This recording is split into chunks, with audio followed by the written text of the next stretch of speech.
Hello everyone, my name is Aaron Christensen. This is Horror 101 with Dr. AC, celebrating classic horror throughout history with new episodes every Friday night. Following the success of the cult classic Re-Animator in 1985, director Stuart Gordon continued refining his visceral, darkly comic approach to H.P. Lovecraft the following year with 1986's From Beyond, and 15 years later, Dagon from 2001. Rather than adhering strictly to Lovecraft's prose, Gordon and screenwriter Dennis Paoli emphasize sensory excess, transforming cosmic dread into something immediate, tactile, and perversely entertaining. From Beyond builds directly on the creative momentum of Re-Animator, reuniting Jeffrey Combs and Barbara Crampton in another tale of scientific hubris and bodily mutation. Combs once again embodies obsessive intellect pushed past sanity, while Crampton takes on a more transgressive role that blends psychological instability with provocative transformation. The cast also includes genre fave Ken Foray, whose grounded presence adds tension and comedy amid the escalating surrealism. The film's grotesque imagery, elongating pineal glands, liquefying flesh, and interdimensional predators, is brought vividly to life through the practical effects work of artists like John Carl Buechler, Mark Sjostrom, Gabe Bartholos, Robert Kurtzman, and Greg Nicotero, whose contribution give the film its distinctive gooey intensity. With Dagon, Gordon shifts from laboratory horror to a decaying coastal nightmare. Featuring newcomers Ezra Godin and Macarena Gomez, the film immerses viewers in a rain-soaked Spanish village dominated by an ancient sea cult. Leaning heavily into an atmosphere of desperation and dread, the characters' emotional stakes ground the increasingly bizarre revelations. The amazing practical effects makeup work emphasizes rotting textures, fish-like mutations, and oppressive gloom in juxtaposition to the joyous and flamboyant excess of the director's earlier films. Seen together, these adaptations demonstrate Stuart Gordon's unique ability to translate Lovecraft's abstract cosmic horror into something physical and immediate. Films that are undeniably dark, yet charged with a gleeful, transgressive sense of fun, while also nimbly serving as gateways to exploring the filmmaker's incredible body of work. Gotta love that Lovecraft! We're going to be talking about Stuart Gordon's other entries into the Lovecraft realm, From Beyond from 1986 and Dagon from 2001, and we have an incredible panel to chat about both of these films with me. Let's bring everybody in, and let's say hello to Niall Arena. Hi. Derek Botello. Hi, everybody. Gordon Briggs. What's up? Back in the doc's office, Craig J. Clark. Salutations. And our very special guest, Graham Skipper. Hello. And we're going to be chatting about From Beyond from 1986, celebrating its 40th anniversary, and Dagon from 2001, celebrating its 25th anniversary. And we'll be talking spoilers for both of these, so just prepare yourselves, everybody. Thanks for coming on the show, and welcome. Niall, good to have you back again.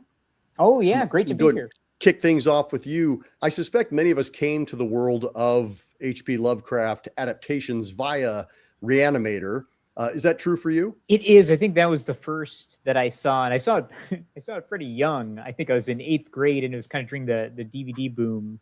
And so, yeah, From Beyond came a little bit later because it was kind of hard to find for a little while, if memory serves. Or at least it was hard for me to find. What was your reaction when you finally saw From Beyond? Well, it was so sought after that, I think I had like a pirated VHS tape.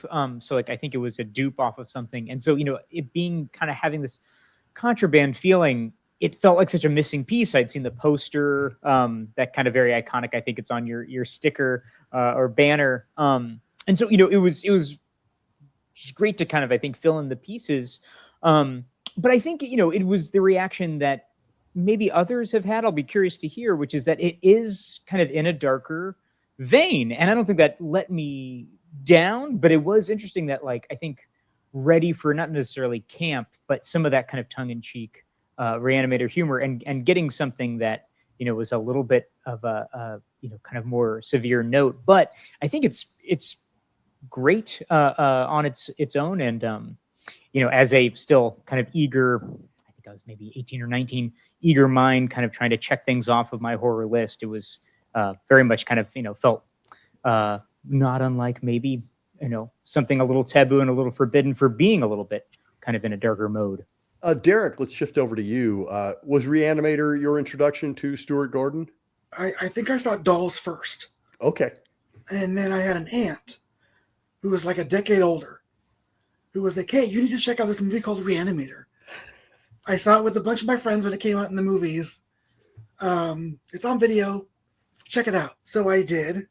I had no idea what H.P. Lovecraft was, but it was just this weird, horror movie that was really funny and awkward and gross and just everything that you would sort of come to love watching Stuart's movies over the years. And then how about the other two films we're going to be talking about tonight? How did you come to those? From Beyond, I don't even remember the first time I saw it. It must have been in my early 20s through some tape traders, I think. And I think it was on one of those, but I don't remember when it was. And then Dagon, I remember specifically when it came out on DVD. I just saw Stuart had made it, and I was like, okay, I'm going to check this out. And I just loved how dark and sort of humorless it is in a way, compared to a lot of his other stuff. And it might be the wettest movie ever made. Gordon, first time on the show. Thanks for coming in. Thank you. What was your introduction to H.P. Lovecraft on screen? I think I'm going to go with everyone else and said the first Lovecraft movie that I was aware was based on a Lovecraft story was Re-Animator. And first Stuart Gordon was Dolls. Uh-huh. And I remember there used to be something called Nightmare Theater where I grew up in Maryland. And they would show not like horror classics, but movies like Dolls at 11 o'clock on Saturday night. And I remember, if you've seen Dolls, it's kind of like a gothic evil version of Toy Story, where the dolls just come alive and kill you. I remember being a kid and watching this, and it was one of those horror movies where if you're a kid, you get it and you understand it. As far as From Beyond goes, I don't know about you guys, but I really remember how freaky that poster was. Yeah. And this was coming from the era of VHS, where you would go to the video store, and you would go to the horror section and just all those amazing covers. And you would be like, what the hell is this?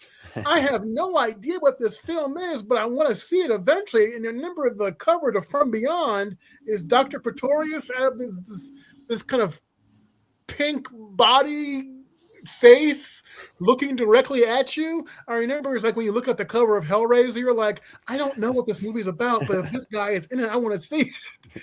I remember really admiring the cover. Do you guys remember that VHS cover for the horror movie where it was a baby bottle and like the Kindred? Was that it? Yeah. Was that? See, I can't remember the movie title, but it was just like, what? I want to rent that. Yeah. So I saw it in my early 20s, and I liked it because I think From Beyond has a really good opening 5 minutes. Oh, yeah. So whatever comes after that opening 5 minutes with that tracking shot that goes down the stairway and everything, you're just like, okay, I'm ready for what's going to happen next. So I would say it was Dolls, then to Dolls Re-Animator, and to Re-Animator From Beyond. But even then, I did not understand H.P. Lovecraft stuff really until I started to see the more recent adaptations. Great. Yeah, looking forward to digging deeper into those.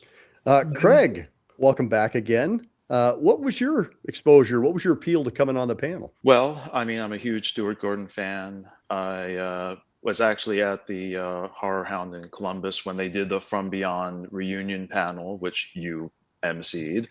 And that was one of those, it was a great time because I think people were really getting into the film. And I think this was right after, around the time that the unrated version had finally come out. So people were finally seeing Stuart Gordon's original vision for the film, which made a huge difference. As for how I came to From Beyond, my first H.P. Lovecraft adaptations that I saw were seeing Die Monster Die and The Dunwich Horror on cable TV. I think it was probably on AMC or one of those stations.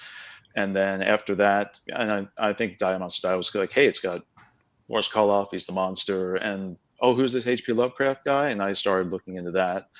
And my first exposure to Stuart Gordon, though, came in college when some friends were we would just have our movie nights. And one night we watched The Pit and the Pendulum. And the moment where a character gets their tongue cut out, I said, "Okay, I'm done." And and I was like, "Okay, I'm out of here." So it took me a while after that to say, like, I don't know if I want to watch Stuart Gordon movies, but I got brave. I mean, I heard so much about Re-Animator. It was just sort of this amazing, you could not be a horror fan and not at least try to watch Re-Animator. And I like that a lot. And that led me to From Beyond. I rented it from a video store on VHS, and eventually, after a few years of working up my courage, I finally did sit down and watch Pit and the Pendulum, knowing what I was in for, and found that I was ready by that time. But that first exposure was like, I was not expecting this. This guy is crazy, and he just has no limits about what he's going to show in a movie. Yeah, this isn't the Vincent Price version for sure. Definitely not. And Graham, you and Stuart had a great working relationship because you appeared in Re-Animator the musical. And then you've gone on to do quite a few films as well. I'd love to hear, what your exposure to Stuart Gordon was prior to working with him. My first exposure to Stuart Gordon was Honey, I Shrunk the Kids, which Stuart wrote. It was his project. And of course, I didn't know that was Stuart Gordon. By the time I was also way too young and watched Re-Animator. I have the Blockbuster employee that recommended it to me to thank for that. I was a big wimp when it came to horror, but I was obsessed with horror, and so I really wanted to watch like all the canon, every the Jasons, the Freddys, the Leatherfaces, the Pinheads, and I remember he recommended Re-Animator, and I remember thinking it was very funny, but also I may have never seen a fully naked woman before. Before that, I'm not sure. I remember distinctly that From Beyond poster that you were talking about. And I think you were talking about it. And I remember that poster or that box cover. And I just remember it looked a lot like the Hellraiser box cover, or reminded me of it. And I remember Hellraiser was that movie that I watched and I went, this is too much for me. I'm not supposed to be seeing this. I'm too young. And so I think that shied me away from Beyond. I hadn't seen any other Stuart Gordon movies until I got cast in Re-Animator the musical. And I, met Stuart. I got cast as Herbert West. I was talking to Stuart's then assistant and our stage manager for the show, Joe Begas, who started giving me all kinds of shit because I'd never seen From Beyond. So he lent me his copy, and I watched it. And I remember thinking as I was watching it, going, is this maybe better than Re-Animator? Like, I didn't think that was possible, but it fluctuates for me. I love it. It's harder.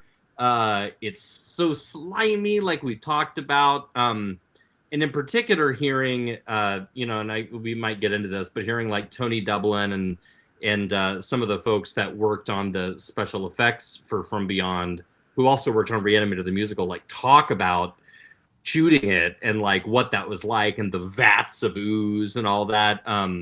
It just gave me a whole new appreciation for shooting this kind of movie and they went through on it. Thanks everybody for giving us your origin stories. Let's go ahead and start off with From Beyond. We've already kind of laid the ground for it. But it starts off, we get a return of Jeffrey Combs as a new character, Crawford Tillinghast, that's right. Because you're going to have great names if you're doing H.P. Lovecraft. And Dr. Pretorius, played by Ted Sorrell. They are working on a little experiment. Then we get a return also of Barbara Crampton. I think that's another reason why I really like this movie, as that it is Re-Animator in terms of a return to seeing those familiar faces. But as you mentioned, Niall, I think it goes darker. It is not just as overtly funny. It has some darker material that it's playing with. And yet there are also some comedic elements. So I think it's a nice companion piece to Re-Animator, but I think it is one where we're going just a little bit deeper. I think there are release valves of humor, especially with the kind of the neighbor and the dog, but I think just the tone of it, Hellraiser came up just to think as far as artwork, but also as kind of, maybe skinless distress, seen too young. But I think there is a little bit also of this sort of, Clive Barker sadism in there, and we're getting deeper into the 80s. I know it's only a year later, but it feels like the, game that maybe was set with the splatter effects and everything of Re-Animator, we're kind of higher as far as just the core of it being this kind of darker pitch, and the characters kind of also being pulled in the plot. I mean, kind of into this darker and darker realm. But it feels kind of maybe also kind of spiritually more akin to the stuff that was coming out and being adapted from Books of Blood and being adapted as kind of Barker took off kind of as a figure on screen too. So I think that's kind of in there too, and I think it's kind of nice. Anyone's uneasy with Lovecraft, as a kind of his life or the legacy of his kind of biography in adaptations, and we don't have to open that giant screaming can of fifth dimensional worms, but I think the comfort, I would say, for anyone who hasn't seen the movie or is listening to this and not sure whether they want to give it another chance on the 40th anniversary, is there's a lot of kink and there's a lot of Clive Barker and there's a lot of darker side that I don't think anyone would necessarily walk away with maybe Howard Phillips Lovecraft's best intentions intact as a plus, I'm saying. Stuart Gordon was a director here in Chicago, and I didn't get to meet him while he was with the Organic, but he has certainly come back to Chicago several times. We've gotten to have lunch and things like that. He's a very sensitive man. And so it's interesting to watch him approaching this material. And as you said, H.P. Lovecraft is a problematic figure, and watching him handle it, again, coming from a very sensitive place, and yet seeing some really graphic things, both on a sexual level and in terms of gore. It's wonderful to have this like Gentle Giants viewpoint, and yet getting kind of the splatter and the nudity that, especially in the 80s, we were like, wow, is that something we can do now? That's fun. So as Graham mentioned, I think something with age, I like it more than Re-Animator. When I was a kid, I was all about Re-Animator. But the more I watch the both, I think I like From Beyond more.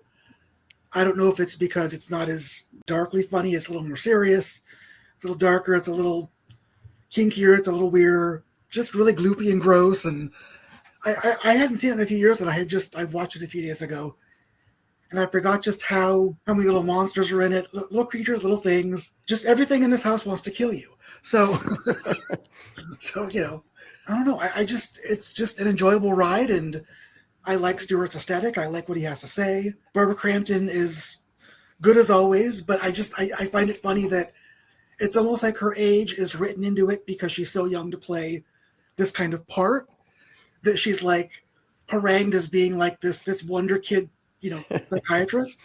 I don't know. It all just amuses me from top to bottom. And Jeffrey Combs could read the phone book and I would be entertained. So, It is great seeing Jeffrey Combs back again after having made such a strong impression, and to see him playing something that isn't just Herbert West again. Gordon, when you talk about like having seen the poster art and the box art, I had a similar experience. I remember walking down the aisles, and I think I avoided this one for a while because I'm like, I don't know if I can handle this.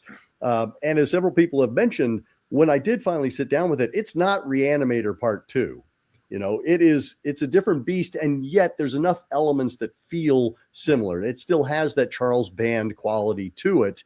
You still have Mac Ahlberg as your cinematographer, who was a great assistant for Stuart Gordon on Re-Animator, his first feature film, so he didn't know his way around the camera as much. And so Mac Ahlberg really kind of helped him along. And so he's back. It feels like Stuart Gordon is more confident. He's interested in trying more things. What are your feelings on that? Like in terms of the look of the film? Oh, I think it's a beautiful looking film. I would say it's one of the best Lovecraft adaptations out there. And it's not even so much that it's a fun movie or it's a graphic movie or anything like that. I think if I remember back to Re-Animator, it was a cult movie. Mm-hmm. And when people would talk about Re-Animator, they would talk about the scene where a decapitated head goes down on a woman. That was one of the selling points, was the kink. I think the reason why From Beyond is a slightly better movie is because it elevates that kink to 11. And not only does it do that, it puts the kink in a very specific psychological context. Mm-hmm. What do I mean? I mean, I think that one of the things that makes From Beyond work is it's going beyond. It establishes a border of how you're supposed to behave, then it proceeds to cross that border. I think there's a reason why Barbara Crampton's character is a button-down, possibly repressed, glasses-wearing scientist. And it means something when you establish someone as being rational and thoughtful and orderly, and then proceed to have them rip off their clothes. It's like something you would see in a D.H. Lawrence story. Rip off their clothes and get into bondage and break free. So I think what Stuart Gordon here is he establishes the proper way to behave. That's why that character of Bubba is so important. Establishes the proper way to behave and then proceeds to tear through that. He establishes these people as rational and sane, and then proceeds to have them give into not only those external monsters, but kind of those internal monsters, because the machine dilates your gland. It stimulates your, what's it called, pineal gland? Your pineal. Yeah. This was the first time I was introduced to the word pineal gland. What the hell's a pineal gland?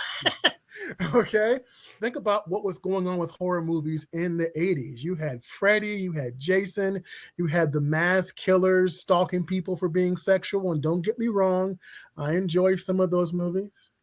But this was a movie where the threat was kind of abstract. The threat was coming from the machine. The threat was coming from the monsters that the machine created or opened up to. And the threat comes from yourself. So the threat is coming from three different places in the movie. It's kind of like what was happening in The Evil Dead, another Lovecraftian movie, I think, where the threat is coming from the outside, but then he kills someone and they're in the basement too. Like the threat's coming from all sides. So I just think that as far as menace and as far as mood and atmosphere, From Beyond is just, it's kinky, it's scary, it's funny, it's gory. This is the wettest movie. The wettest damn movie I have seen in so long. It's so damn wet. They even go to the basement and the basement's wet. It's the word I use for it is tactile. I don't know how many of you guys have seen the movie called Class that came out in the late 80s. Where has, am I thinking about the right title?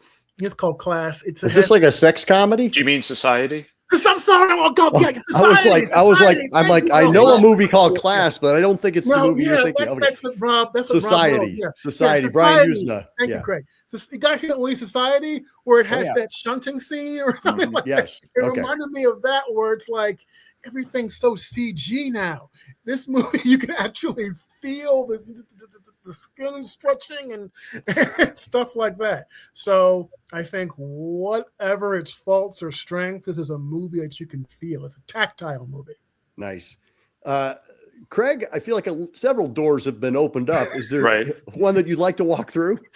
Actually, the one I want to walk through is my memory of actually my first exposure to From Beyond, which I kind of, well, not forgotten, because I've actually written about it on Letterboxd. I've reviewed this like 5 or 6 times on Letterboxd, and each time I find something new to say.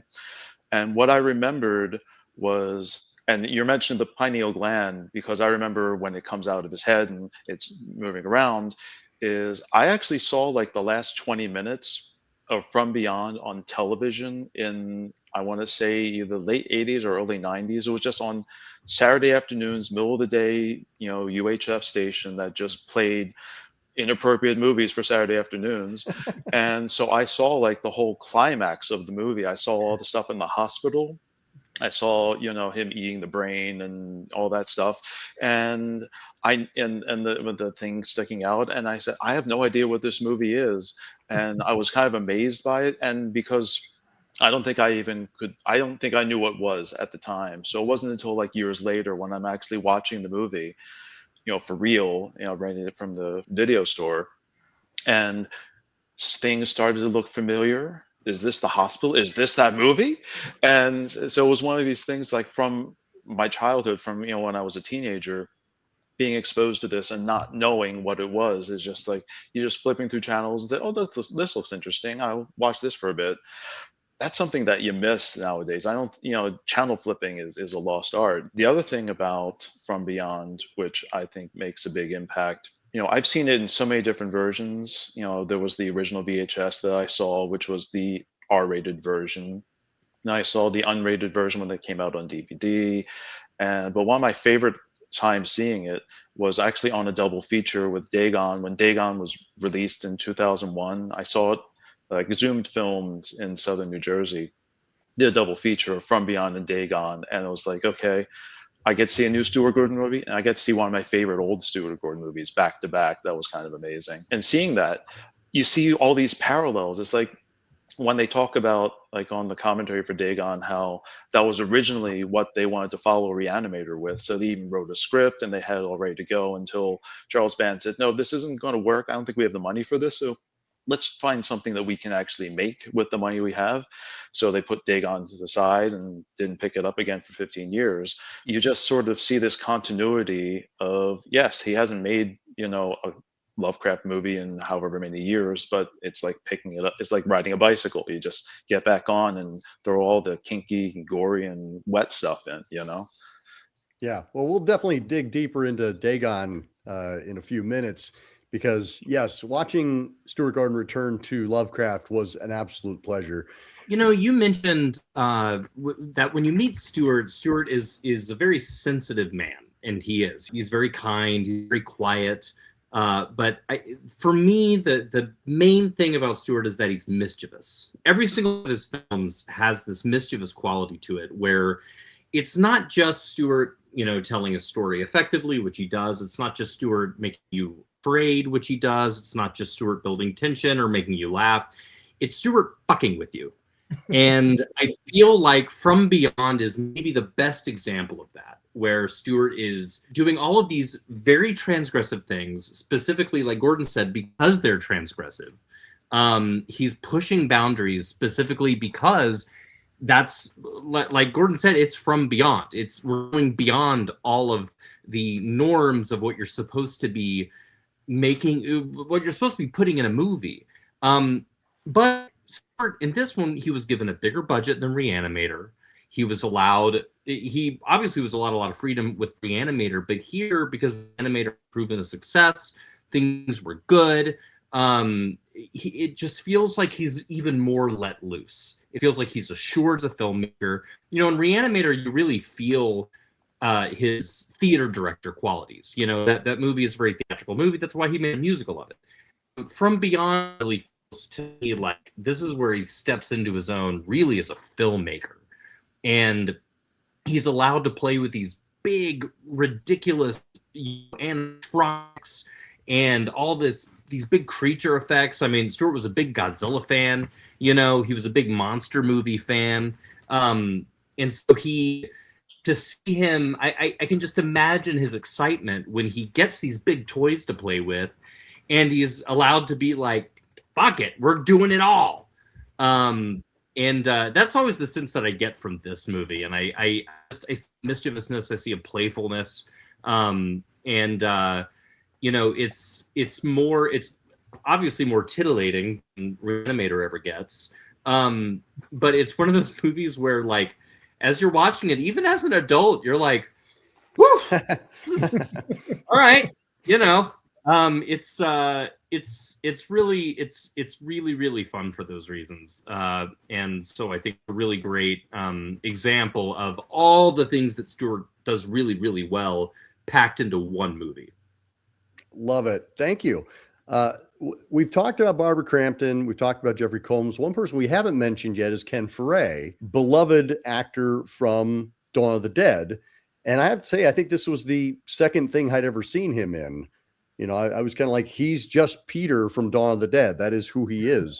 And so to see him on screen and in a kind of a comedic role was really kind of delightful. One of my favorite cuts in this entire movie is after they've been through the resonator for the first time, and then Bubba goes in the background and vomits, and then the next thing is a cut to the egg being broken and falling into the pan.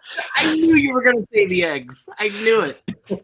But I mean, there are so many moments where, like, when he's cooking, and he's sort of making those sort of brain looking The biscuits? the Yeah. biscuits, and The dumplings. he has this lovely quality where he's very expansive and funny, and he owns the fact that he's a big guy and he could mess you up, but he's just kind of, I'm here because I need to make sure that things go down. I always love that he's sort of the voice of reason. Yeah. And he's the first person who says, all right, we should pack up and get the hell out of Dodge. and for reasons that he has no control over. He's the one who winds up, paying the price for Catherine's dubious experimentation and obsession with the resonator. And I always feel bad for him when he goes, because he is this person who brings light and joy and happiness. And I think once he's out of the picture, it does get even darker from there. It's just, this person who was your voice of reason, who was making all the right decisions, and also gets to be heroic, when he gets up in the middle of the night and has to, tackle that giant rampaging monster in the basement. It's just like, he just goes for it. He's like, okay, this is what I'm doing. I gotta go for it. He doesn't have any hesitation. And I love that about him. Ken will always have a place in my heart, because when things like this didn't happen, he was one of the first Black guys to survive a horror movie. Can I just say that? Not LL Cool J and Deep Blue Sea in Dawn of the Dead. Right. Which is such a bummer when he doesn't make it in this one. Yeah. Having said that, I think his death always bothered me. But if he is the voice of reason, if he is the voice of rationality, and we're dealing with cosmic horror, then rationality has to die. Yeah. It has to be sacrificed. I mean, it's almost, he was almost too good for this world, for the movie This World. It's like, of course you're going to, that he's going to be sacrificed. He does create a relatable presence in the movie. I think we've all met people like him before in real life. I don't know if I've met anyone like Jeffrey Combs. It's like, the oscillator, kind of stuff. Yeah. I don't know if you've ever read the book, The Black Guy Dies First. Great book. Okay.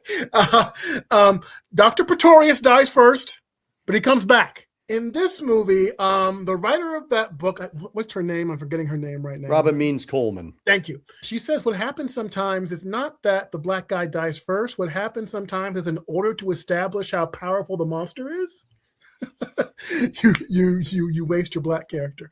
But I don't want to get too much into the racial stuff of this movie, because I think that his death is necessary.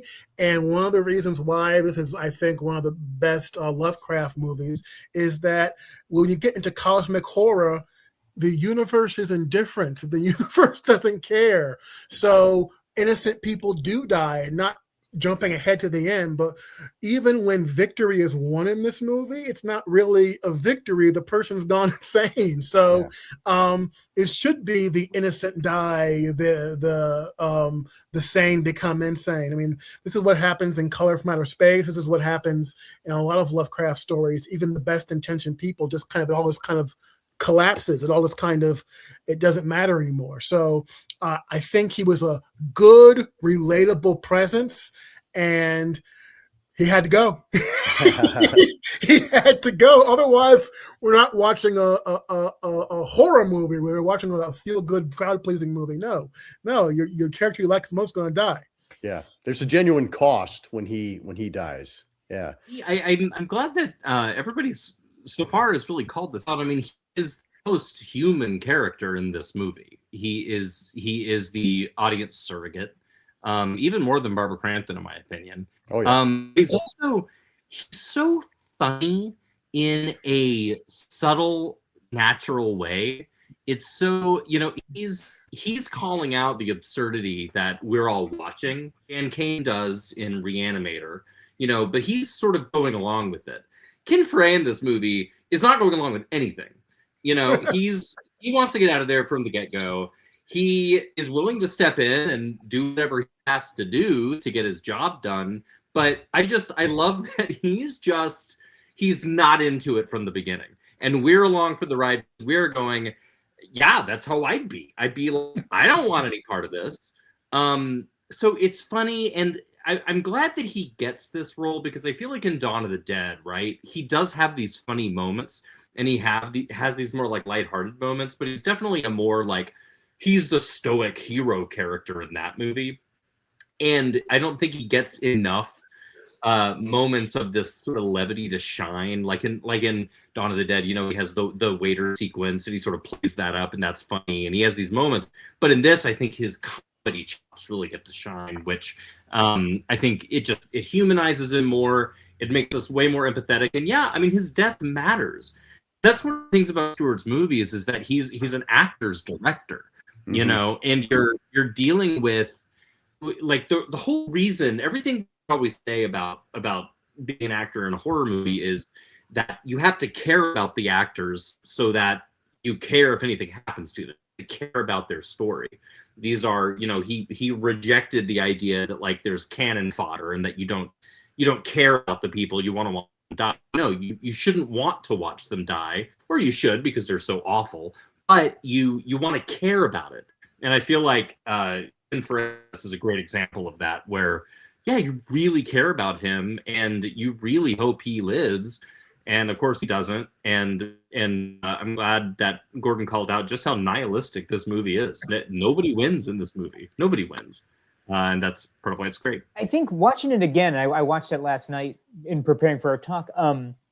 It hadn't struck me that there is also this kind of link to the kind of like, what do you call it? The kind of locked house mystery. So, you know, The Haunting, based on Haunting a Hill House, or 7 Keys to Baldpate, which, you know, then becomes The Cat and the Canary. But, you know, like, you stand to win it all if you can just stay the course. And of course, the house, or the forces in the house, or if it's someone posing as a ghost, or, you know, posing as an escaped lunatic, like in, you know, Cat and the Canary.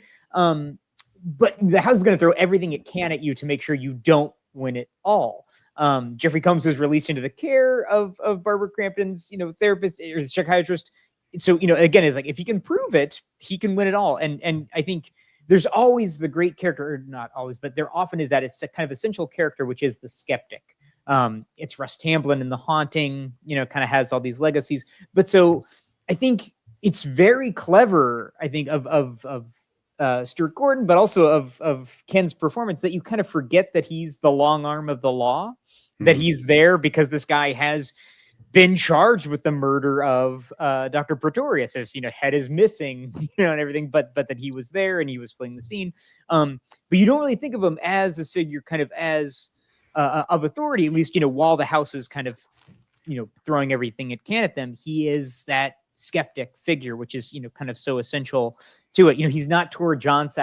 I think I wrote down, not Tor Johnson in Plan 9 from Outer Space, right? It's not just the guy to be like, so wait, let me get this straight. You mean that it's not just this kind of, you know, making a meal out of the kind of given circumstances and the scientist characters having someone to lay out in lay terms. It really is there. And again, you know, it was not lost on me that he's the first to die for real, but they do not waste that death. That is a heart-rending death, but also, I mean, it goes on, and the skeletonization, again, I thought of Clive Barker, and where we kind of arrive at 5 or 6 years later with Candyman. And again, this, you know, kind of, you know, black man who's been horribly, horribly treated, you know, in the story of the film, we're saying, but then also kind of left with the face, but with the kind of open rib cage, but still the kind of clothing. I thought of Tony Todd's kind of costume design. It's like, oh, that's interesting. Again, we have kind of, again, you know, kind of psychosexual, sadistic films about realms that we can't even imagine. And we have not so much HP anymore, but we have Clive Barker, but kind of carrying on kind of where the violence of the real world and the violence kind of the cosmos or of the mind go. So again, I think it's not wasted. It's not cast off. It wasn't that they, you know, I think had to dispatch someone and they chose poor Bubba. I think it's used well. It's interesting how he is just all charisma. He walks in this movie and he's just like this ray of sunshine. He's making his quips. He doesn't like the situation at all. He wants to leave immediately. But just as his character, he's interesting to me because I think he's wearing his old high school football jersey. He literally just represent kind of like the everyman in America, like Graham was saying. He's sort of the audience surrogate. So, I mean, even like his costume sort of, shows that. He never dresses like a cop. Now that I think about it, I wish I would have asked him about this movie when I met him the one time. I was at a 4th of July party with Jeff Burr at Darren Scott's house. And Ken Forey was there. The only thing I could think to say was, at the end of Texas Chainsaw 3, why did we clearly see him get cut in half when he walks away with a Band-Aid on his forehead? Jeff turns to me and he goes, "That was reshoots. I wasn't involved. Ask him." The questions that abound about Leatherface, Texas Chainsaw 3. I actually did get to talk to Ken Forey about From Beyond. I went to Horror Hound a few years running, and he showed up like not every year, but he was always a presence. And I think it was one day, it was a Sunday, things were wrapping up, and people were just hanging around his booth and just shooting the shit. And people were like, he basically just said, "Anybody have any questions about any million movies, shoot." And so I said, "So in From Beyond," and I asked the dreaded question. I said, "What was it like to be pretty much naked, just have that skimpy underwear and dealing with this monster?" And he sort of said, "What did you say?" I said, "Oh, when you were doing all those, working with those big prosthetics, and what was it like to be?" I think he was trying to save me from having to answer my question, because it really was just kind of like a dumb thing to say. But did you know you were just wearing your underwear, Ken? Did you know that? Yeah. And I watched the documentary on From Beyond, the Re-Animator, on the Vinegar Syndrome release of that, and he talks about that scene, and and obviously he was a little uncomfortable with it, and he says that he was assured that it was going to be framed in such a way that it was going to be from the waist up, and then clearly it's not. But so I think that he was great to talk to, and he just loved his fans, and was very kind to somebody who sort of put his foot in his mouth and allowed me to extricate my foot and ask him a more reasonable question. We have talked about this like it's a drama, with all of these wonderful acting choices and things like that. However, at the end of the day, it's a big gooey monster movie. We have such a who's who of makeup effects artists. We have Mark Shostrom, Greg Nicotero, Robert Kurtzman, John Carl Beekler, Gabe Bartalos. This is an amazing showcase, and boy, they do not waste the opportunity. I'd love to talk about people's kind of favorite moments, and they don't have to be effects oriented, but I'm just curious to hear, like, when we talk about From Beyond, what's the first thing that comes to mind? Sorry, had to jump in. Eye sucking. The very first thing that pops into my head is seeing Carolyn Purdy Gordon get her eye sucked out of her head. It is such a great moment, and such a totally unique, weird way to die. Yes, such a weird way to die. It's like you just don't expect it. And Jeffrey Combs, as he does, commits fully. Carolyn Purdy, who, shout out to her, lovely lady, a true hero, and one of the secret weapons of Stuart Gordon's entire career. And she absolutely, she dies like a pro. That moment where it's just, I adore that moment so much. I don't know what it is. Yes, there's all sorts of creature effects, all incredible. The whole movie is lit like a fuchsia neon sign. It's wonderful, but man, he sucks that eye out of her like a boiled egg. It's just the best. What I call blue sunshine Jeffrey Combs, where he's got the pineal gland coming alive, or even just when he's got the kind of, bald now, but kind of, growing head, mostly just to fit the apparatus. But it's a kind of eerie effect as he's kind of being changed by the exposure to the machine. I think that's great. And I think that I'd maybe forgotten the hospital sequence that they kind of, get away from the house and then they come back. But that really struck me this time that, he kind of becomes this Jekyll and Hyde, but kind of, mutated creature that's running amok and eating brains and sucking eyes in the hospital for that little bit before the final day mom. One thing that I had forgotten about is at the end when Barbara Crampton jumps out that window, she lands on the ground. All those people are around her, and her kneecap is on the outside. It's so gross. I couldn't handle it. I was just like, I couldn't look at it. And everybody's just like standing around her like, oh, what's wrong, dear? That moment, I just love it. And she's just cackling with, madness, and her kneecaps on the outside. And I love the ending of it. So. You asked for one. I'll give you two. First is that what would you call it? Hot pink, neon pink. I'm not even sure purple. Just that color of that attic. The Pretorius monster coming in, and she has to fire the fire extinguisher at it, and she's like, "Oh, it's over." And it goes, "Horror!" And it comes. Other one is, and we talked about the kink. Do you remember this scene where she tries on the leather S&M stuff for the first time? Ever? And can we agree that a sexual assault of Jeffrey Combs happens because he's asleep? He's not consenting to any of this, and she just hops on top and has her work. Talk about, can you imagine being in 1986? This movie came out, 80 something, and in the theater watching this, where your female protagonist suddenly becomes, she's so turned on. It's almost like a really dark version of what happened to Sigourney Weaver in Ghostbusters. It's like she becomes so sexually turned on by the monster that she just ends up assaulting the hero. I remember this scene because this scene doesn't involve Pretorius at all, does it? Right. This scene doesn't involve the monster at all. So, which is the reason why I think that From Beyond is the better Lovecraft movie, because the people are the monsters.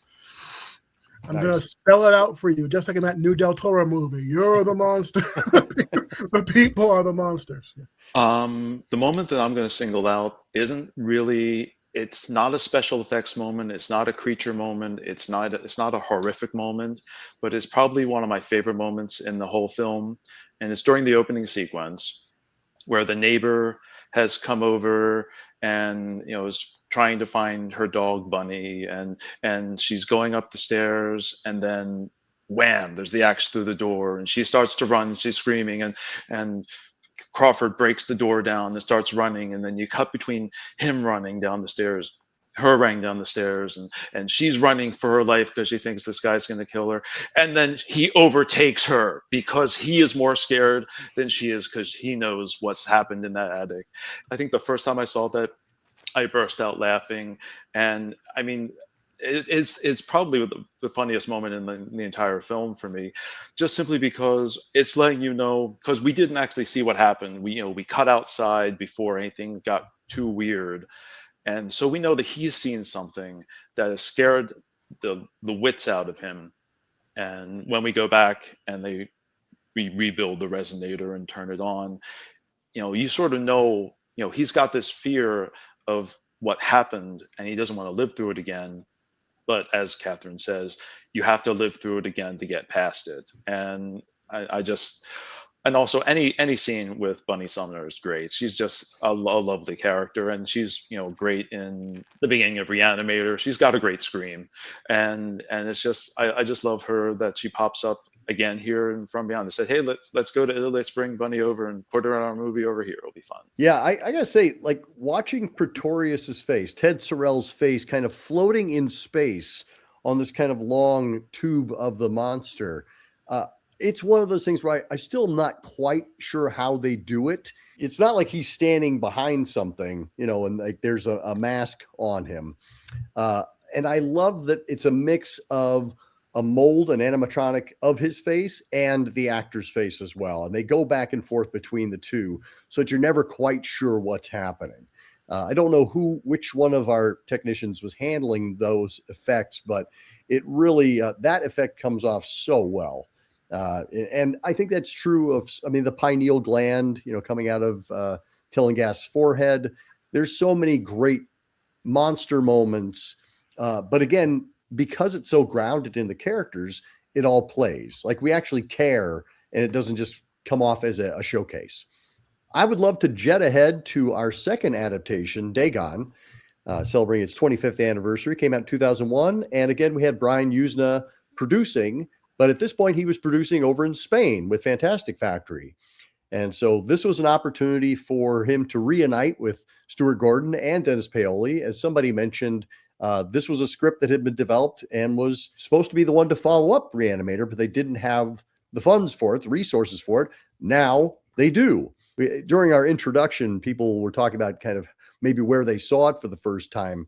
But where does it land for you in terms of Gordon's Lovecraft adaptations? I think I put it in the middle, and it's not because I don't think it's a good movie. I do think it's a good movie. I just don't think that the characterization of Dagon is as strong as the characterization in From Beyond or Re-Animator. But the relationships are different. It's a different type of story. But I think that, mad scientists are a bit more interesting for me than wayward travelers. The lead guy in Dagon, every time I looked at him, I kept thinking, what if this were Jeffrey Combs? What if this were Jeffrey Combs? And it's not even that that the character, because if the character is written in a certain way, there's only so much an actor can do. But I just think that Jeffrey Combs, his choices are just interesting. He just makes interesting choices. And even in movies where he's not even, I don't know if you guys have seen The Frighteners or Deep Space Nine. I mean, he can act through makeup. He is just a really, really interesting actor. And I think this is a movie that I enjoy, but I always enjoy where Dagon takes place. I think it has a terrific horror movie setting. And I think that Dagon is just on my list of movies like From Hell that I say, and The Keep, where I'm like, you have to watch this movie in the dark. Do not watch this movie with the lights on. You have to turn the lights off and watch this movie. Where just the environment that the story takes place in is so meticulously designed and so well realized that makes up for any kind of character deficit, I think. So I think that there are movies like From Beyond and the black and white Call of Cthulhu, if anyone has seen that one, that I think are just really, really up here. And there are kind of more recent ones like Color Outer Space and The Void that I think kind of get into interesting Lovecraft territory. This one I think is an interesting place. I don't know that I'm thrilled with the people in that place. So that's my fair 3-star B review of Awesome.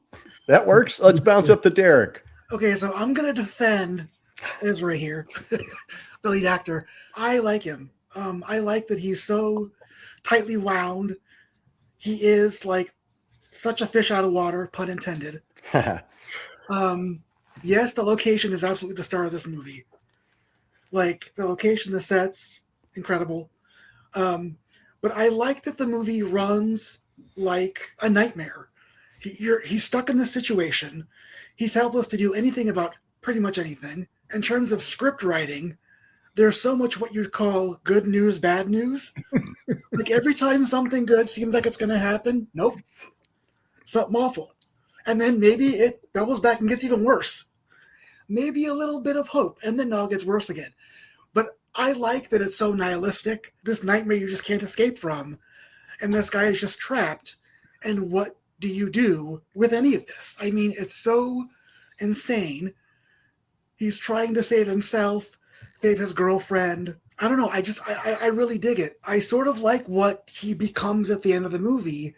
He does have this arc of, he's basically just kind of fighting the world, fighting himself. And then by the end, he gives into his fate. His sister, the priestess of Dagon, whatever the hell she is. But yeah, I really dig this movie. My only complaint is it's maybe 10 minutes too long. But other than that, oh, and the CGI is really dodgy, but I really like it. It was 2001. Yeah, it was 2001. We're going to get out our forgiveness card. I'll just interject here. I think this is perhaps the darkest of the three, if we're talking about Dagon, From Beyond, and Re-Animator. Like there is just a descent on this one. And as you alluded, Derek, I feel like it does just keep getting worse and worse Yeah. and worse. And, you know, you see the cost, like people just keep falling by the wayside.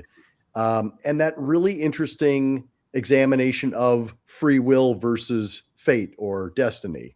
Like those two things, he keeps making choices. And then you realize there was never a choice to be had ever. You know, like this is the way things were always going to go. I watched this one, of course, again for our chat, and I couldn't help but think of, again, I swear, everyone, I'm not trying to do this, but another problematic figure's good works, we'll say, but Roman Polanski, his movies. I mean, watching this, things like Frantic, things like Knife in the Water and Cul-de-sac, and it felt kind of like if all those three movies were Shadow over Innsmouth, plus, you know, that whatever 2-page poem or short story, whatever Dagon is, but a lot of Shadow over Innsmouth, right? Because there is this kind of relentless propulsion of kind of ordinary people in a situation that just keeps spiraling out the way that Harrison Ford, you know, it's a very kind of unassuming thing. He's getting to Paris, his wife takes a shower, he takes a nap, where is she? And then it's just, you know, a descent kind of into hell. And, you know, Knife in the Water, like, well, okay, we're out in the seas and it's nice. And then it's a descent into hell from there. Cul-de-sac, well, you know, that's probably the weirdest of those three. In the same way that, you know, it's already bad to capsize your yacht and to have one of the people have their leg crushed and you need to get help and it's unhelpful. It's already a nightmare situation in the first 10, 15 minutes, whatever it is. And then it just gets, you know, more kind of nightmarish from there. But I think I was struck most that, yeah, this feels different maybe than the other two, you know, and I know Stuart Gordon's worked on other Lovecraft adaptations and Brian Usna certainly has. But if we're kind of, you know, thinking about those in particular, I think it felt more kind of like a ripping yarn almost. It felt kind of maybe more of the kind of pulp material, not necessarily a Lovecraft story, but the kind of magazines that Lovecraft was published in while he was alive. You know, things that would kind of have someone being abducted by sinister foreign forces or being, you know, in a sinister foreign land and what can go wrong. Because just the hotel sequence is so miserable. And then the room he checks into being so disgusting. I think was really struck by that kind of travel book, almost like, you know, as it begins, and the fact that it was, you know, financed and shot in Spain. It is almost kind of one of those postcard films, but done through a Miskatonic lens.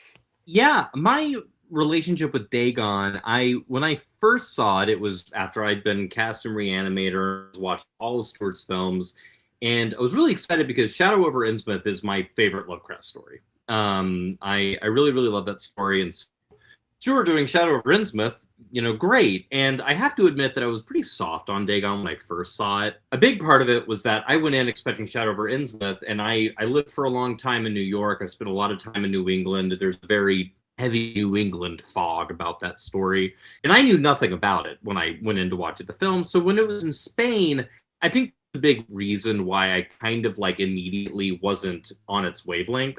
So I talked to Stuart about it because I was sort of saying, hey, I'm watching From Beyond tonight. Hey, I'm going to watch this tonight. You know, it was like what I'd tell him at the end of rehearsals. And so I came back in and he'd always say, what'd you think? And so I asked him about Dagon, and one of the questions I asked him was, why did you name it Dagon instead of Shadow over Innsmouth? And he goes, well, he said, you know, we're not in Innsmouth. And he said the name of the town is Imboca, which means in his mouth. You know, that's why we named it Imboca.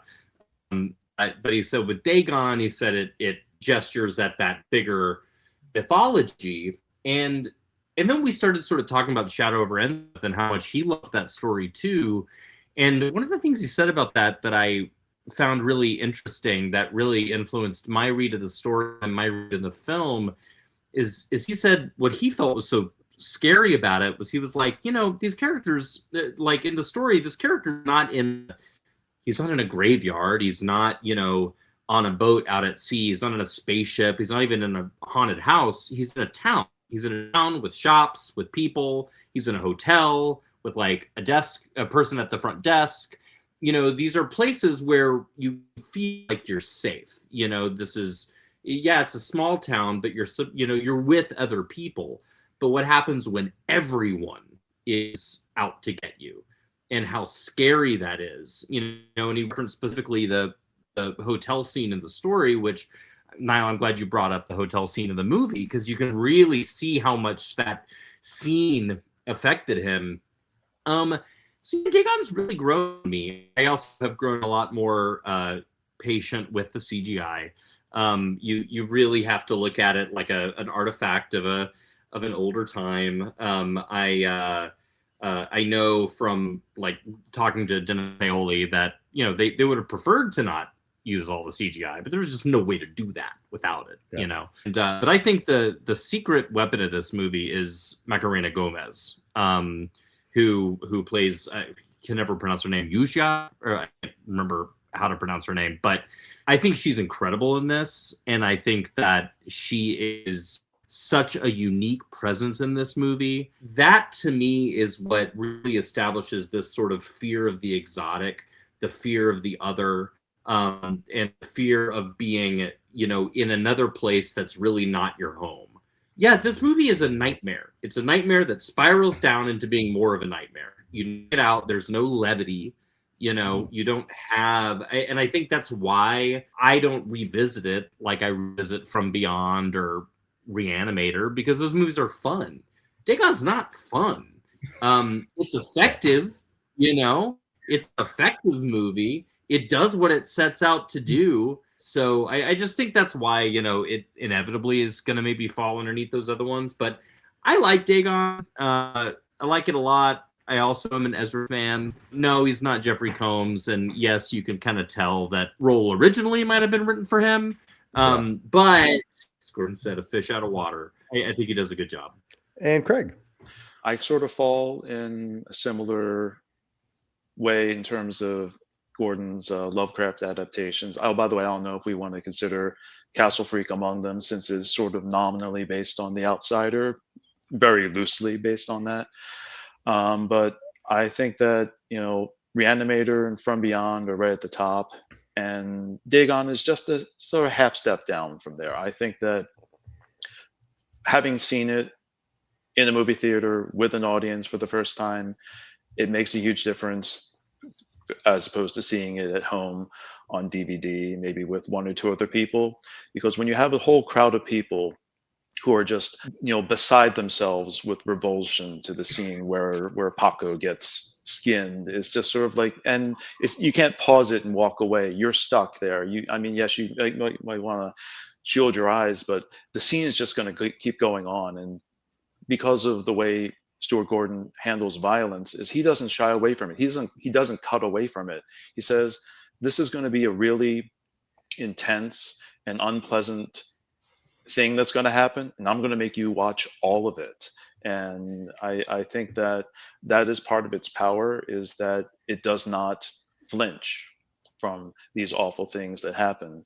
And as others have said, it is this nightmare where from beginning, when he first gets the hook in his hand, and it's like, oh no, and it's just, he keeps falling through windows and landing on the ground and hurting his back and limping and getting his head pushed into a toilet, and it's just sort of like, he endures almost as much punishment as like Ash in an Evil Dead movie. It's just one of these, he's just constantly having things thrown at him, and tries to be resilient as possible. But in the end, the man at the end is, he's almost ready to become something else, because you've pretty much broken everything there was human about him. Which brings me to the other film that I think of, and I think that Dagon is very much the sister film or brother film of Guillermo del Toro's The Shape of Water. Because when I saw The Shape of Water, I said, well, basically this is Dagon, isn't it? Where you sort of have this character who you think is human, and then you find out in the end, spoilers for Shape of Water, is that yes, the character you didn't realize was going to be able to survive underwater totally can, because they have gills. It's one of these things where as I think Stuart Gordon mentions on the commentary, that there's this inescapable fate that he was always going to, whenever he came back to Spain, to his home country, he was going to discover who he really was. Well, and on that commentary track, Stuart Gordon talks about like, or it's either him or Dennis Paoli talking about like when you become who you actually are, whether that is a pleasant experience or not, whether that sense of self-discovery, if you find out you're an awful person, it's still something about that is genuine and it's real. We talked about Ezekiel's fate, and I think also Barbara, Raquel Moronio's character. These are two people that you genuinely like and that you are rooting for. And I don't know that Ezra Godden's character is somebody we are rooting for from the beginning. He's kind of a jerk he's rejecting his girlfriend. He's more worried about the stocks. He's very much a reluctant hero, and we see him kind of being dragged into this scenario. He doesn't want to be here. And I think he's somebody that we don't necessarily like, and we grow to like him. We go on this journey with him. But as we watch people that we do genuinely like get taken from us, I think there's a real tragedy, similar to Bubba's fate in From Beyond. Like I feel horrible when what happens to Barbara happens to Barbara. Like that is just an awful, because she's such a wonderful character. She's very much the life force of this movie. And when she's off screen, you miss her and you're hoping that we will see her again. But when you do see her again, not good things happen.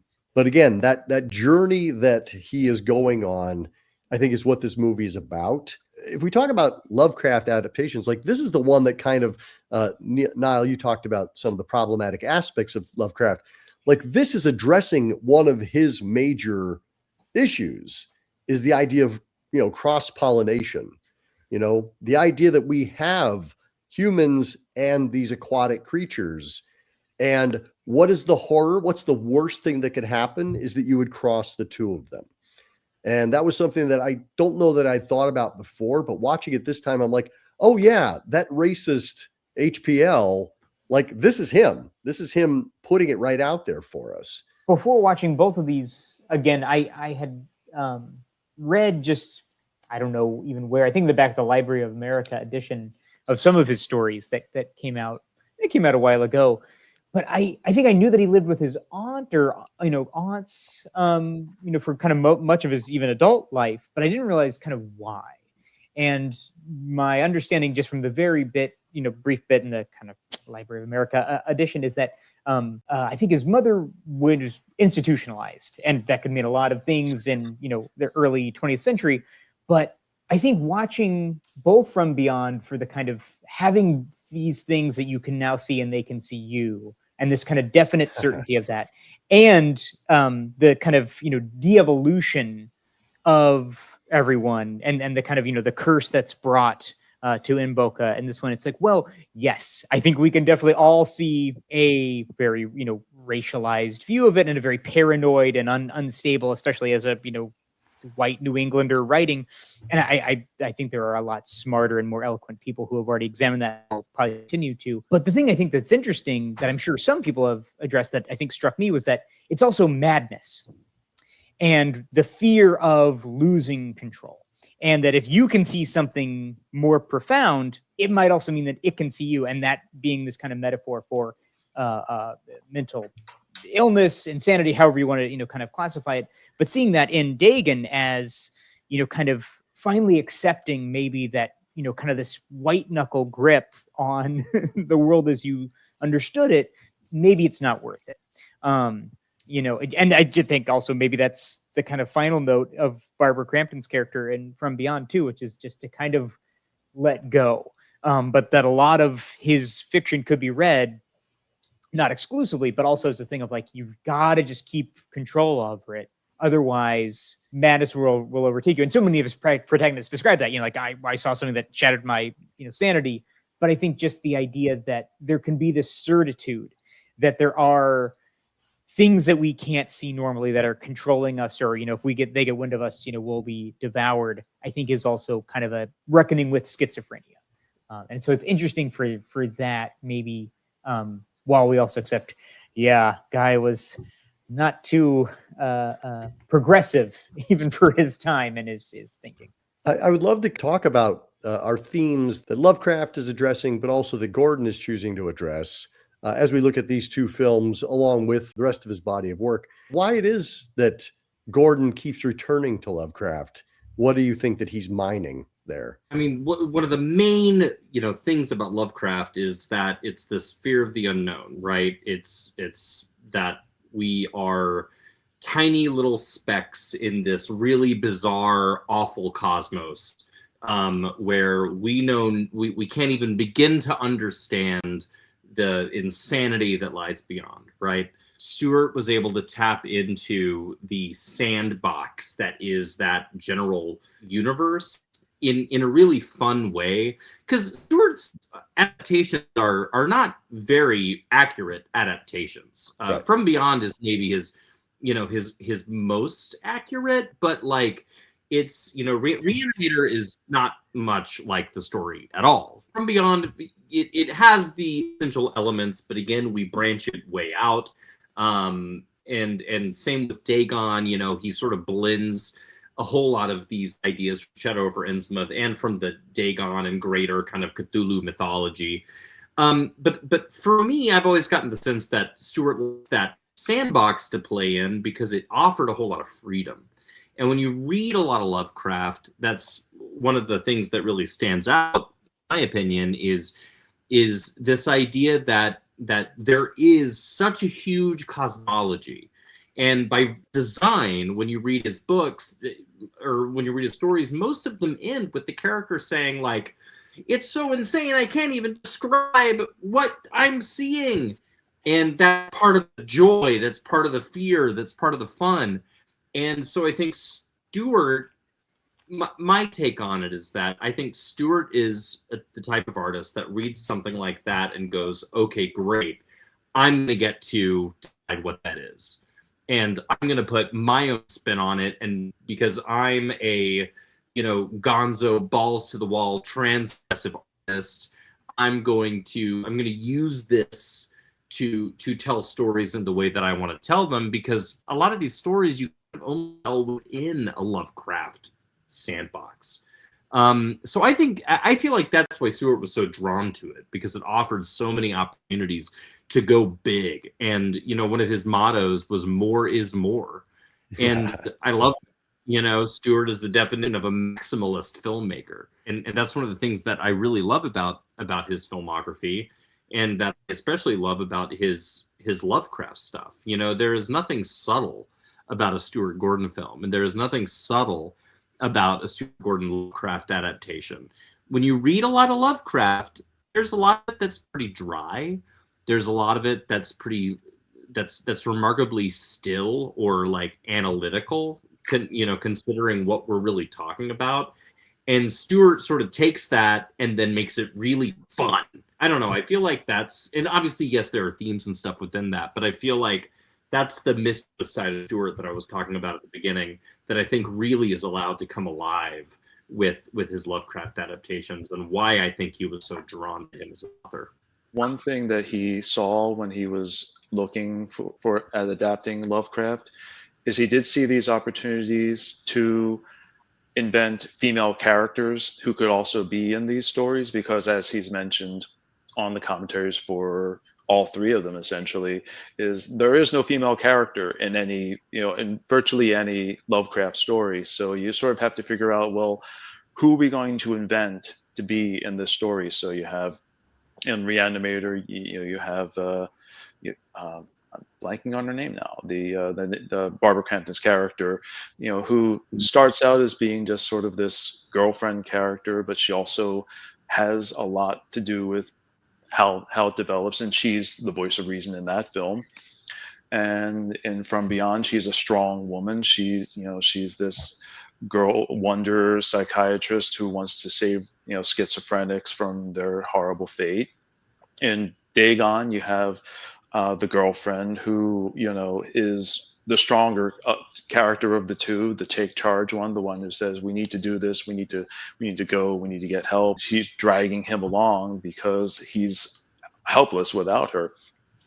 And I think just having that opportunity to say, I'm going to create a situation where I can have some strong female characters with agency, with the ability to try to make the world, a better place in whatever way they can. I think that, I don't know whether if that was his grand scheme, but it's definitely something that happened in the course of making these movies. I was at a screening of Edmund, and Stuart was there. I don't even know if it got a theatrical release. It was just like a one-off screening. I sort of asked Stuart this exact question in a way. I said, so, you've done Mamet on stage. You love what he does. Why do you keep going back to Lovecraft in the movies? And he said something like, one, I like the challenge of taking old ideas and these old stories and bringing them to the present. The stories are about a lot, but they're also about almost nothing because you get so little detail that you can just make it into whatever you want. But he said, I really am attracted to the core of these kind of like ideas that are bigger than us and what they're ultimately doing to the human race, whether it's the ocean or, outer space, whatever it is, just playing in these worlds. So just sort of what he told me. Yeah, you guys have all met and talked to these people. I have done none of this shit. So I am just going to say from my own knowledge of Lovecraft, I didn't know that Lovecraft had a correspondence with Robert Howard, guy who did Conan. And he actually allows other artists to use his mythology, to use the Cthulhu mythology, to use the Necronomicon in other works. So I think what he did is create this universe where other artists can kind of dip into. And, maybe I'll be the Evil Dead and I'll pull out the Necronomicon, or maybe I'll be Hellboy and pull out, Cthulhu and things like that. Or maybe I'll be one of these films like The Ninth Gate and I'll be about looking for a book and all that kind of stuff. And I think there's an economic reason for this as well. Aren't all of H.P. Lovecraft stories public domain? Yep. So if you're a screenwriter, jackpot, right? I mean, you don't have to pay anybody to Lovecraft estate or whatever that is. So you can just use these stories as your own jumping off point. And reading Mountains of Madness and Call of Cthulhu, there's this intertextuality. There are in the book, there are books within books that are radio messages, that are news reports. So it just offers you all these different levels of access into the story. Do you tell the story? Do you tell the memory of the story?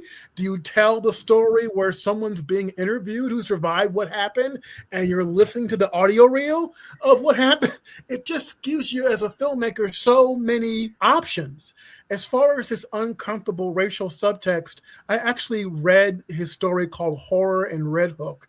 And if you just want to read some vile racist crap, read H.P. Lovecraft Tales from Red Hook.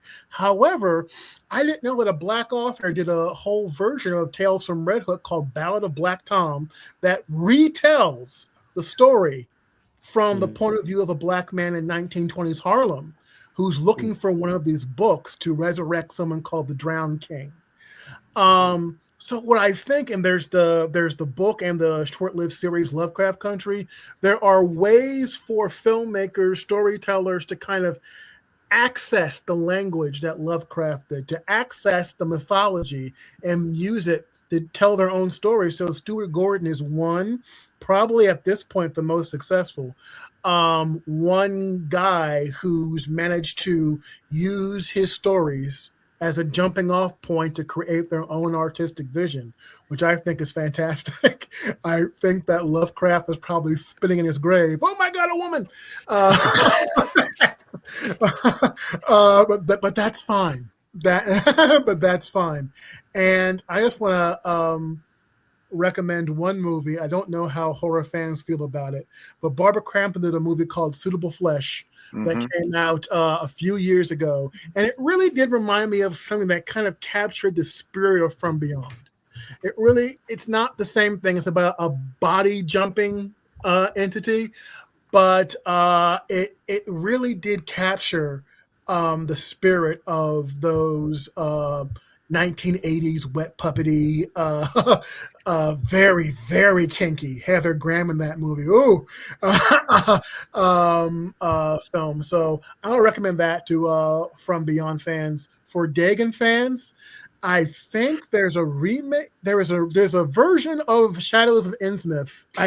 Was it Vincent Price? It's called War Gods of the Deep. I don't know if anyone's seen this one. This is an old movie from like the 1960s. Yeah, and it's barely a remake of Shadow over Innsmouth, but it's more like a Jules Verne type of thing where they go to the undersea village and there's fish monsters and everything. And it's on YouTube for free. Okay. I was like, wait a minute, I've seen that movie and I would never think of that as a Shadow over Innsmouth, but yes. Yeah, and there's another version that's just called Innsmouth, I think. And there are all kinds of movies like Humanoids of the Deep that get into this kind of fish monster territory. But yeah, I think that he's just an artist that allows other artists to maybe focus their work. And like I said, it's public domain, so get through it. Yeah. Another Lovecraft adaptation, probably actually the first Lovecraft adaptation on film, would be the Haunted Palace, the Roger Corman film, which is AIP, based on the Charles Dexter Ward, and it's just curious case of Charles Dexter Ward. Right, where basically AIP said, well, it's great that you made this Lovecraft movie, but we kind of have this Poe thing going on, so we're just going to, just going to throw in some lines of Poe in there. And so you got Vincent Price, Edgar Allan Poe, and H.P. Lovecraft. You got in very tiny print, yeah. Very strange blue. Okay, can I like drop a shameless plug here? So I think I've recorded this for Arrow Video. Mm-hmm. But I did the commentary for The Haunted Palace. Oh, okay. With my friend David Dalval. So you can hear me blather on about it like an idiot. Well, I'll also throw a shameless plug because Graham is in Suitable Flesh. I'm like, weren't you in that movie? Yeah, I'm glad you like it. I like it too. I'm the morgue guy at the beginning with Barbara Crampton that's eating the sandwich. I was a lot heavier then. That's me eating a Reuben sandwich, which was delicious. Over the body. It was great. I mean, Joe Lynch, I think, did a great job with that movie and really tapped into, again, just and I don't mean this in a derogatory way, but there's a silliness, there's a play to Stuart's adaptations, it's fun, there's a play to it, and I think Joe really tapped into that with Suitable Flesh. And if we're doing plugs about commentaries, I on the Arrow Re-Animator commentary, I got to do a commentary with Stuart Gordon, talking about Re-Animator the musical. It's me and Stuart and Jesse Merlin. It was amazing. Probably the best commentary that Stuart recorded, but that was an amazing experience. And on the most recent release that they did a whole Ignite Films' release of Re-Animator. Yes. They did a whole documentary about the musical. Which is really well done, really special. I got interviewed on it. A whole lot of folks from the musical got interviewed on it. And so we got to talk about that. And, I just got to say, we're sort of coming to the end here, just talk about Stuart, I'm really glad you mentioned the Organic Theater Company, because I think all this really comes back around to Stuart's love of the theater and the love of getting that reaction from an audience. And I think that, I've always sort of seen his filmmaking style just sort of being him reaching through the screen and being so, loud that you have to get a reaction from the audience from it, because I know how much he loved that. It was the honor of my life getting to work with him, and I really hope he's one of the rare filmmakers that I truly doesn't have a dud in the bunch. There's something super entertaining and interesting about every one of his films, And I think that From Beyond and Dagon are definitely an interesting little duo, because the regular horror crowd has probably not heard of either of these. And I think that they hold a lot of, even today, a lot of shock value for people that aren't prepared. These movies have a lot of staying power, and that's thanks to Stuart Gordon. Thank you, Graham. Yeah, having grown up in Chicago theater in the late 80s and early 90s, I feel like I inherited some of the things that Stuart Gordon and his compatriots left behind, that kind of fearlessness and that complete disregard for rules and safety. He was courageous, and I feel like a lot of his compatriots that stayed in Chicago kind of fostered that. So when I came in, Chicago was a place of Steppenwolf. It was a place of Remains Theater. It was a place of Wisdom Bridge. Organic was still around. And I got to walk into that. And so when I got to meet Stuart and tell him, thank you for helping create that playground for us to goof off in, it was really great. And I agree. I think he has a fearlessness about his films, and he has such a vision, and he's willing to put it out there. And if you like it, great. And if you don't, that's okay too. But I don't think anybody walks away from a Stuart Gordon film without some kind of opinion and it having affected them in some way. Let's circle back around, offer just like final thoughts. Niall. I think it came up when there was Ezra fans and maybe then Ezra less fans. I would say check out Dreams in the Witch House. I think everything's accessible now. So it was a Masters of Horror episode, but it's only a little bit shorter than some Stuart Gordon movies. And it's Lovecraft, and I think it's Ezra Gotten, the male lead in Dagon, getting kind of a second chance. And I think he does a terrific job. And I think that and the Black Cat one that he gets to do with Jeffrey Combs, which I know then inspired that kind of one-man Jeffrey Combs show, Nevermore, really both worth the time of anyone who enjoys Stuart Gordon in kind of, maximalist horror mode. Both of those were kind of, I think, a really nice coda. I don't think at the time it was clear to anyone that there would be a finite amount of new Stuart Gordon to see, but they feel even more precious kind of now revisiting. And I'm sure they're bumbling around Shudder or at least at your local library on DVD somewhere. Derek? Yeah, I just want to say that I, was lucky enough to see 3 of Stuart's plays. So I saw the Re-Animator musical 3 times.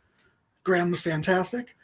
I saw the play he did called Taste about some gay cannibals. And then I saw the one-man show Nevermore with Jeffrey Combs, which I got to see twice. And both times I cried. It was amazing. I adore Stuart to death. But, actually, one last thing. Wasn't Suitable Flesh written for Stuart to direct originally? Yes. Is that true? Yeah. I do feel like Joe Lynch channeled Stuart Gordon in directing it. It feels like a Stuart Gordon. Gordon. First of all, Graham, 4 words. From Beyond the Musical. Let's do it. With an all 80s soundtrack, let's do it, man. Okay. Just talking about Stuart Gordon's movies. If you haven't seen Robot Jock is a really fun movie. Before Pacific Rim, he was making kind of a kaiju movie before all that stuff goes. I actually like the movie he did, Dolls. Mm-hmm. And if you haven't seen Dolls, it's a good example of a killer toy movie. And there's a whole genre of killer toy movies. Derek, you mentioned Edmund. If you haven't seen Edmund, I would say it's a more verbose version of Falling Down. It's a dark, depressing movie. And if you want to see an even more depressing movie, look at this film Stuck. If you haven't seen Stuck, which is actually based on a true story, there was story that happened in my hometown of Fort Worth, Texas. Okay, so okay. Chase Robot Jocks with this film Fortress. Fortress. Again, I can't look you in the eye and say it's a good movie. You won't be bored watching Fortress because it's a movie set in a futuristic prison, and the lead is the Highlander himself. Okay, yep. Christophe Lambert. Yeah, pop some popcorn, smoke a doobie, and watch Fortress. I mean, there are worse ways you can spend your Friday night. But the other ones are seriously good. Robot Jocks and Dolls. And as far as his dramas go, Stuck and Edmund, I think, are both worth well. Edmund has a great performance by William H. Macy as the main character, the titular character. So if you haven't seen those movies, I would recommend those movies to people. Thank you, Gordon. Craig. I'm going to recommend one that nobody has mentioned yet, and it is also the other Stuart Gordon film that I actually got to see in a theater with an audience. And that was because when I was working in Philadelphia and they had the Philadelphia Festival of Cinema, they actually did a screening of King of the Ants. Mm-hmm. And so I got to see, I had to, drive way out into the suburbs to see it because it wasn't at one of their main theaters, but there were maybe, I'd say, a dozen of us, but we were all Stuart Gordon hardcore fans for this movie. And that is a movie that, again, like Dagon, like From Beyond, it takes its premise and just says, okay, and I'm going to make this for this character worse and worse and worse.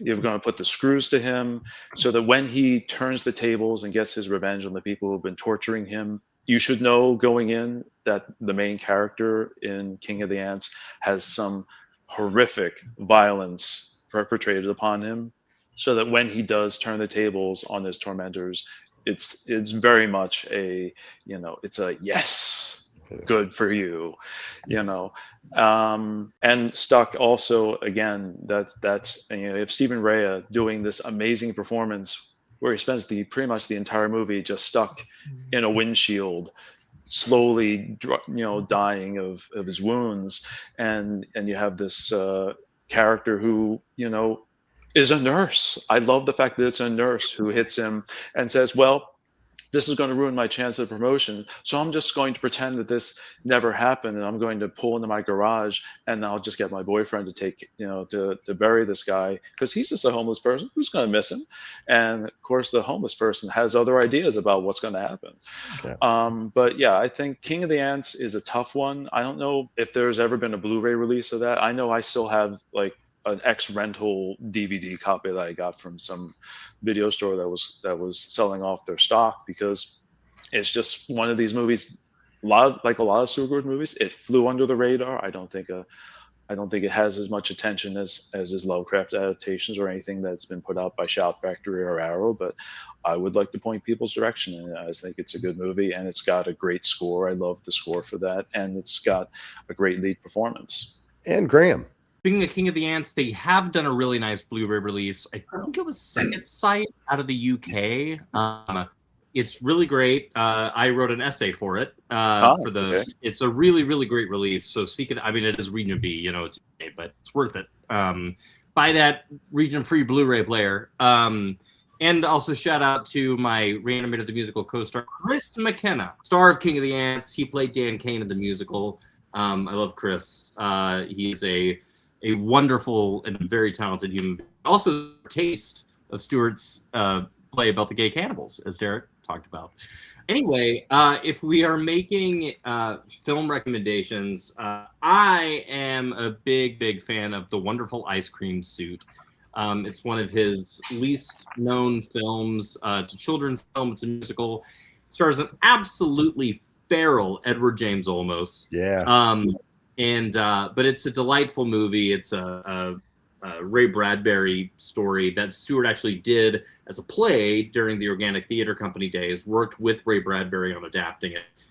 It's a delightful film. The thing that I'll say about Stuart, when we were doing the musical, every single major horror person in LA came out to see that show. Everybody came out.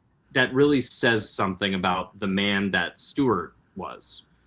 Stuart was an artist that was supportive of other horror filmmakers. Everybody loved him. And that's not always the case in Hollywood.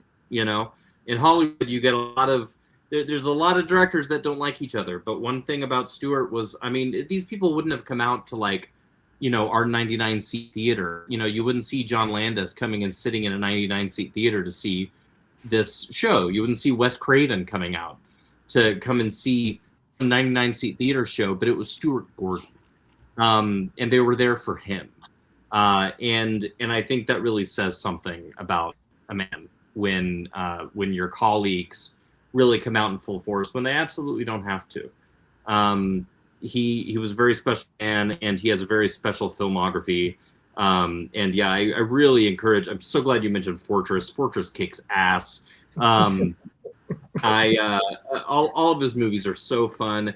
His later films is what I write about in the essay for the King of the Ants release. Is like his later films, you know, they're not supernatural, but that doesn't mean they aren't as absolutely insane as the early filmography was.